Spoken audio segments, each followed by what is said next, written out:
So you're going through this whole journey, Georgia Tech, you go work for 2 years, you go to Palantir, Stanford MBA. You're now graduating with your Stanford MBA. Like the world is open to you, right? You can go work at a huge hedge fund, earn a large salary. You could go work for a FANG company and as well, management consulting. Yet you choose education. Um, at what point did you realize during your your studies that it's okay, education is what I want to do, and what triggered that? Why? How did you arrive? I want to work on education. Yeah, that's a good question. When I tell people this is my company, interestingly in Asia, a lot of people ask me, "Oh, are you doing this full time?" They struggle to believe that I would be focused fully on education, and they think that this is my side gig, which is an interesting cultural thing to be aware of.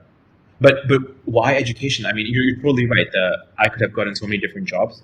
What changed for me at Stanford is that they really pushed on this aspect of like, what's your truth? And when I looked in what's my truth and what do I truly enjoy doing, my answer was I loved working with kids. I loved mentoring. I loved teaching. These were my truths. So interestingly, after graduation, I thought I'd start a primary school, like a daycare center. Mm-hmm. But turns out I need to be a lot more qualified and have to go through a lot more education to do that. So I decided against it, and now I've ended up here.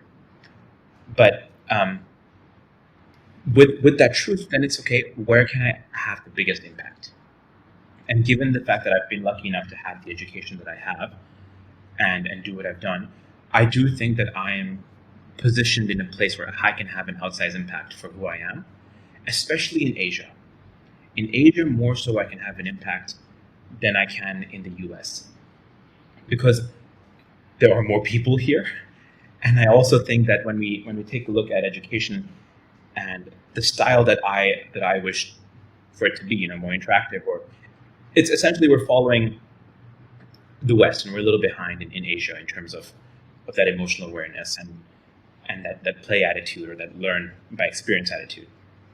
So I want to accelerate that here.